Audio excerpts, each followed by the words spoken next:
Hello students, welcome to Swami Vivekananda Institute. My name is Shaheen and in this particular lecture video, we are going to discuss a new part of human resource management जिसमें हम लोगों ने previously human resource management के बहुत सारे topics को already cover कर लिया है. ठीक है, अब बात करते हैं न्यू टॉपिक्स की जिसके अंदर हम आज जो स्टडी करने वाले हैं that is conflict and negotiation.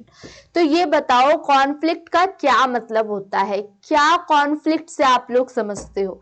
तो कहीं ना कहीं स्टूडेंट्स के माइंडसेट में होती है कॉन्फ्लिक्ट का मतलब एनी टाइप ऑफ फाइट या लड़ाई या ऑलवेज नेगेटिव. बट ये एक मिसकंसेप्शन है कि कॉन्फ्लिक्ट का मतलब लड़ाई होती है. कॉन्फ्लिक्ट का मतलब होते हैं जब दो टाइप की आइडियाज या म्यूचुअल अंडरस्टैंडिंग नहीं हो पाना. हमेशा इसका मतलब नेगेटिव नहीं होता है. बाकी जब दो या दो से ज्यादा पर्सन और मतलब खुद के माइंड सेट में भी इवन जब दो आइडियाज के बीच में आपसी सहमति नहीं बैठती तब उसको हम क्या कहते हैं? कॉन्फ्लिक्ट कहते हैं. ठीक है, और इसके ही थोड़ा सा डिफरेंट है नेगोशिएशन जिसके भी बात करेंगे आगे.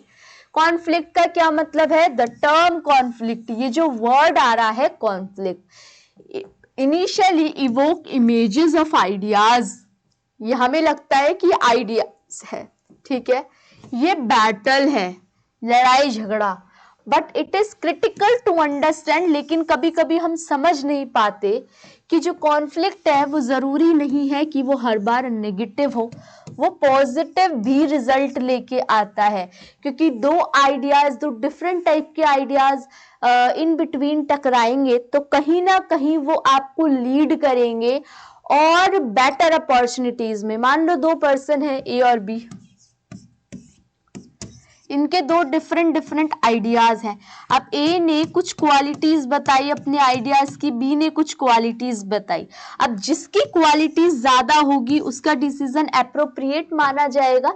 तो कहीं ना कहीं वो क्या होगा, वो आपको ये लीड कराएगा कि कहीं ना कहीं आप ज्यादा क्रिएटिव इनोवेटिव अप्रोच फॉलो कर रहे हो. ना parties perceive they have clashing goals, interest और वैल्यूज. जो टेंशन अराइज होती है when people believe there needs और डिजायर कांट कोएग्जिस्ट, जहां पे लोगों को ये लगता है कि उनकी जरूरत या उनकी जो भी वो चाहते हैं वो पूरा नहीं हो पा रहा, वहां पे कॉन्फ्लिक्ट अराइज होता है. अब ये कॉन्फ्लिक्ट एक इंडिविजुअल इंट्रा कॉन्फ्लिक्ट भी हो सकता है, इंटर कॉन्फ्लिक्ट भी हो सकता है जब दो लोगों के पास आपस में बात नहीं सुलझ पा रही या वो एक रिजल्ट पे नहीं आ रहे. और कभी कभी हम माइंड सेट पे ही दो चीजें बोलते हैं, ठीक है, तो उसके रिलेटेड भी आपका कॉन्फ्लिक्ट आता है ना. इसमें एक एग्जाम्पल दे रखा है कि आप एक केस को इमेजिन करो, आप और आपके सिबलिंग दोनों बैठ के टीवी शोज देख रहे हो एक साथ. लेकिन ऐसा है you want to catch the latest episode of your favourite series. आप चाहते हो कि आप अपनी फेवरेट जो सीरीज है उसका क्या देखो, लास्ट पार्ट को देखो. लेकिन आपकी सिबलिंग चाहती है, लेकिन आपका सिबलिंग चाहता है कि वो बास्केटबॉल गेम देखे. तो यहाँ पे कॉन्फ्लिक्ट है ना, एक टीवी सीरीज देखना चाहता है और एक देखना चाहता है बास्केटबॉल गेम. तो क्या है, यहाँ पे क्लैशेस आ रहे हैं और वो क्लैशेस कहीं ना कहीं कॉन्फ्लिक्ट को जन्म दे रहे हैं. Here your interest, the TV show and the basketball game, ये क्लैश है और क्लैश की वजह से क्या आ रहा है, कॉन्फ्लिक्ट. ठीक है, अब हमने एक तरफ कॉन्फ्लिक्ट की स्टडी तो कर ली, अब पढ़ते हैं कि नेगोशिएशन क्या होता है. नेगोशिएशन एक क्रूशियल लाइफ स्किल है because it helps navigate the conflict and contrast that inevitably arise when interacting with others. जब आप एक दूसरे से इंटरैक्ट करते हो तो जो मतभेद होते हैं उनको एज आ डिस्कशन रोल प्ले करना, उसके रिजल्ट पे, उसके बेसिस पे एक रिजल्ट पे आना, वो आपका नेगोशिएशन कहलाता है. इट इज अ वे, ये एक ऐसा रास्ता है जहां पे मिडिल ग्राउंड डिसीजन लिया जाता है, ठीक है। जैसे मान लो दोनों ही ना देख के कोई थर्ड आप पार्ट देख लो टीवी पे, या थोड़ा आप बास्केटबॉल गेम देख लो, थोड़े टाइम अपनी फेवरेट सीरीज देख लो, तो ये एक मिडिल ग्राउंड लेवल का डिसीजन लिया जाता है, वो आपका नेगोशिएशन कहलाता है।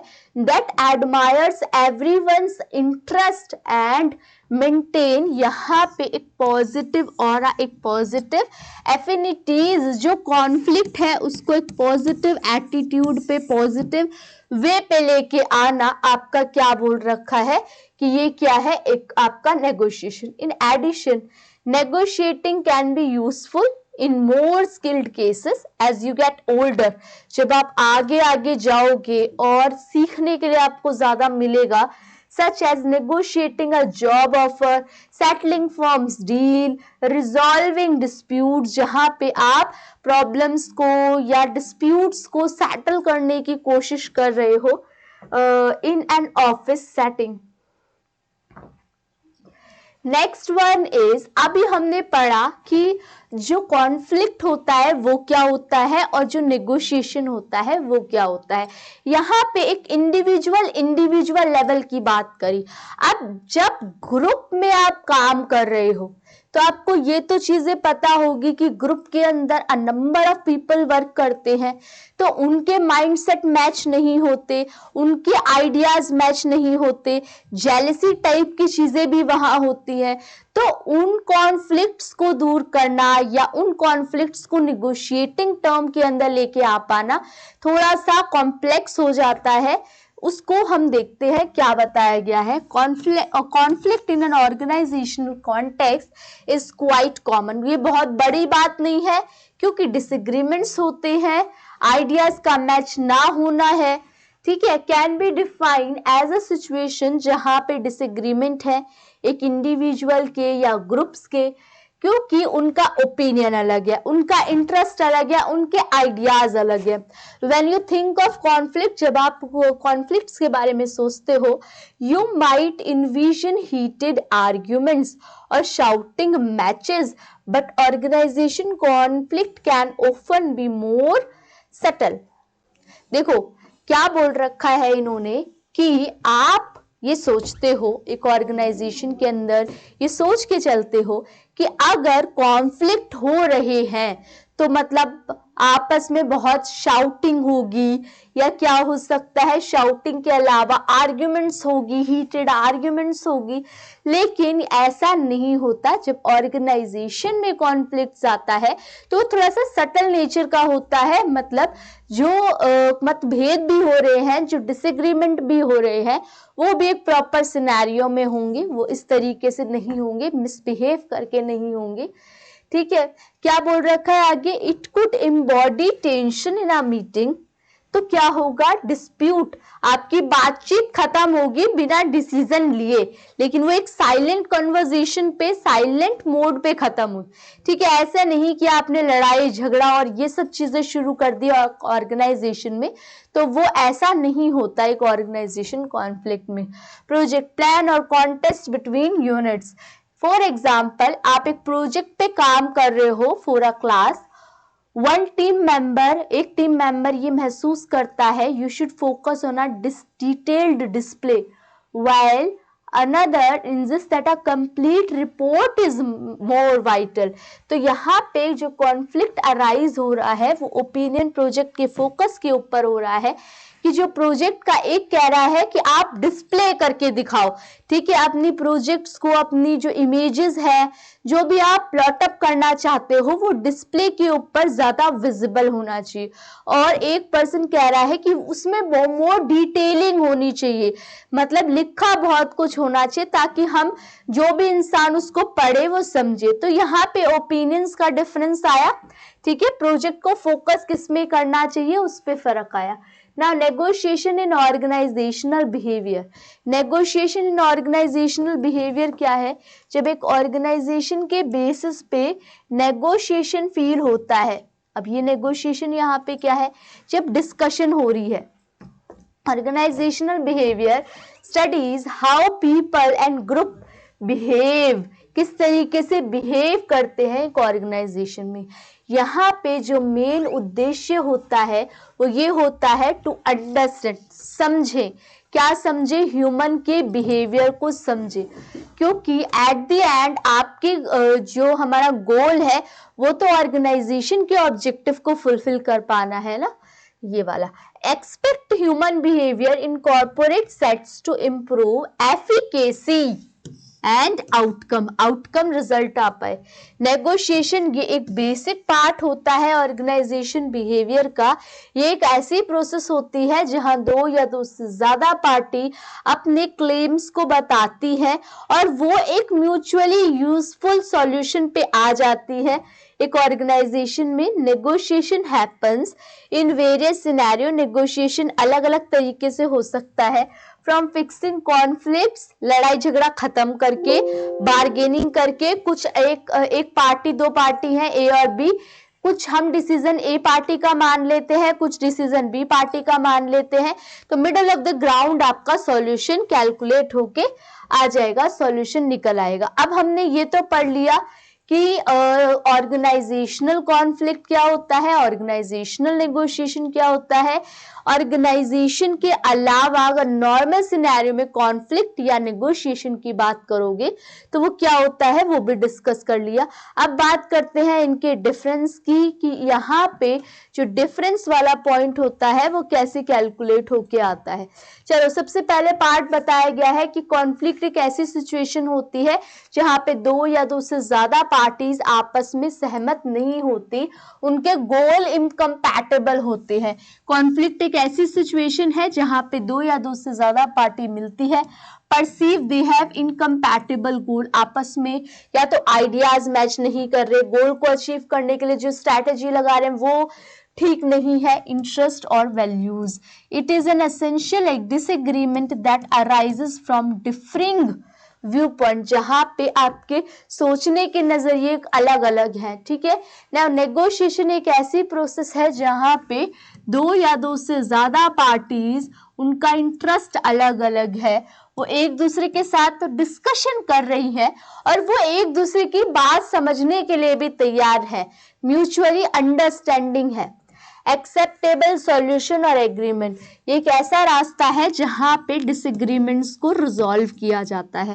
तो आप कह सकते हो कि ये फर्स्ट है और ये सेकंड है। पहले कॉन्फ्लिक्ट अराइज होगा, देन नेगोशिएशन होगा।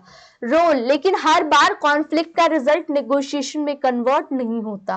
Conflict typically represent a problem, ये बताता है ये प्रॉब्लम है, ये डिसएग्रीमेंट है, इसको सुलझाने की जरूरत है, ये टेंशन है, ये प्रेशर है, यहाँ पे एकता नहीं बन पा रही। और नेगोशिएशन इसके अलावा उस प्रॉब्लम को सॉल्व करने की, इसीलिए मैंने बोला ये सेकंड स्टेप होता है। यहाँ पे बताया जाएगा ये प्रॉब्लम है, ये डिसएग्रीमेंट्स है, ठीक है, यहाँ पे ये इसकी वजह से टेंशन अराइज हो रही है, इसकी वजह से हार्मनी प्रॉपरली फॉर्म नहीं हो पा रही।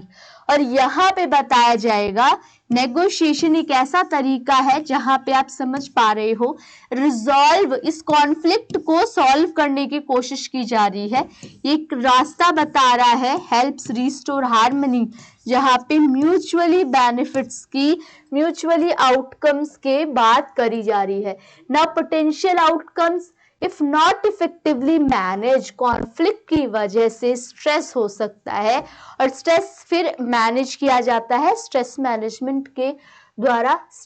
strained relationship and reduced productivity, however it can also lead to positive outcomes such as increased understanding, personal growth and better problem solving।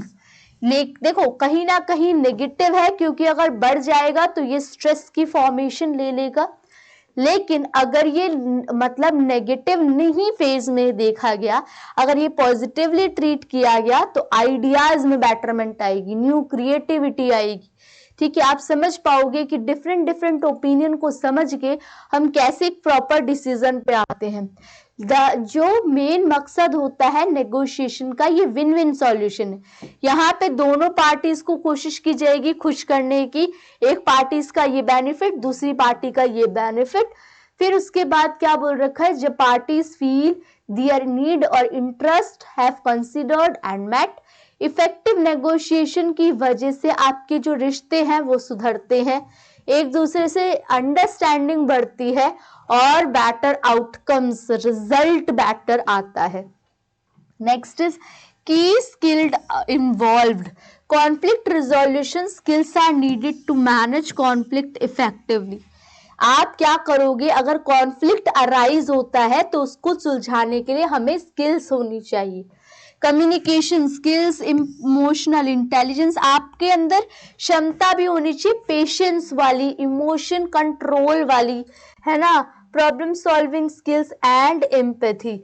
और नेगोशिएशन में क्या क्या जरूरत होनी चाहिए, नेगोशिएशन में जरूरत होती है स्किल्स की, एक अच्छा लिसनर, ठीक है, जिसकी कम्युनिकेशन अच्छी है, क्योंकि जब आप दो पार्टीज की बातें सुन रहे हो then you are not going to be biased at all, आप बाइज्ड हो ही नहीं सकते, आपको दोनों पक्ष की बातें सुन के दोनों पक्ष के लिए एकदम ठीक डिसीजन लेना पड़ेगा।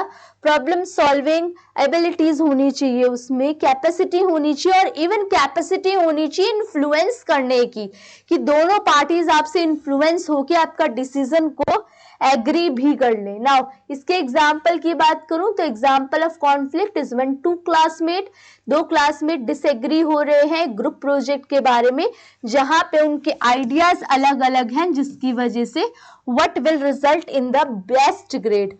और नेगोशिएशन का एग्जाम्पल है कि दो क्लासमेट डिस्कस कर रहे हैं, उनके आइडियाज अलग हैं, और फिर वो दोनों व्यू पॉइंट्स को समझ के उसको कॉम्प्रोमाइज करके एक यूनिफाइड अप्रोच को सॉल्व करके ग्रुप प्रोजेक्ट्स पे काम करते हैं। ठीक है, तो यहाँ पे हम लोगों ने क्या क्या समझा, कॉन्फ्लिक्ट और नेगोशिएशन को डिफरेंस के बेसिस पे भी, इंडिविजुअल लेवल पे भी और ऑर्गेनाइजेशन लेवल पे भी।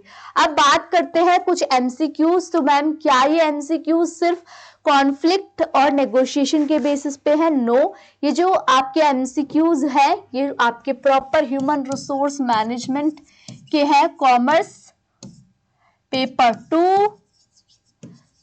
पेपर 2 और टॉपिक है आपका ह्यूमन रिसोर्स मैनेजमेंट। अब आपको 30 सेकेंड्स का टाइम मिलेगा, आप जल्दी जल्दी इन क्वेश्चंस को आंसर करोगे, और आंसर करने के बाद आपका ये वाला टॉपिक भी प्रॉपरली वाइंड अप होगा। ये जो क्वेश्चंस है ये कहीं ना कहीं आपको और हेल्प करेंगे एग्जाम के अंदर क्वेश्चंस की क्लैरिटी के लिए। ठीक है, now answer this question.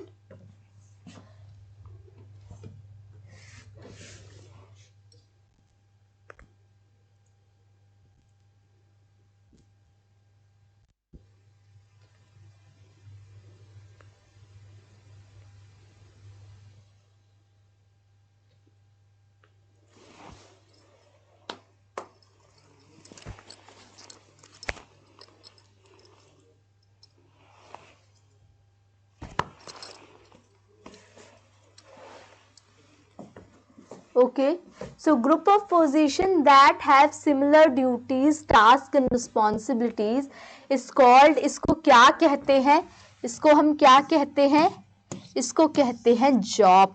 Okay, now the next one, dash can be derived from job analysis. Job analysis से क्या कैलकुलेट होता है, तो हमने पढ़ा था इससे जॉब स्पेसिफिकेशन और जॉब डिस्क्रिप्शन दोनों होते हैं, both A and B. A written summary of content and context of job is called. जब written summary होती है तो वो content, context जॉब की वो किस में लिखी होती है, तो रिज्यूम गलत है, जॉब स्पेसिफिकेशन भी गलत है, जॉब डिस्क्रिप्शन होती है, that is the correct word. क्या जो रिटन समरी होती है उसके बारे में। नेक्स्ट वन इज KSA क्या रिप्रेजेंट करता है, क्या knowledge, skills, attitude, yes, all of the above represent करता है, इसके लिए correct knowledge K, skills S और एटीट्यूड A। तो इसी टाइप के और क्वेश्चंस भी डिस्कस करेंगे हम नेक्स्ट लेक्चर के अंदर, जिसमें एक टॉपिक को कवर करेंगे। ठीक है, अगर आपको कोई डाउट होता है तो आप लोग कमेंट सेक्शन में मेंशन कर सकते हो। बाकी आप लोगों से मिलते हैं नेक्स्ट लेक्चर में। Thank you for watching.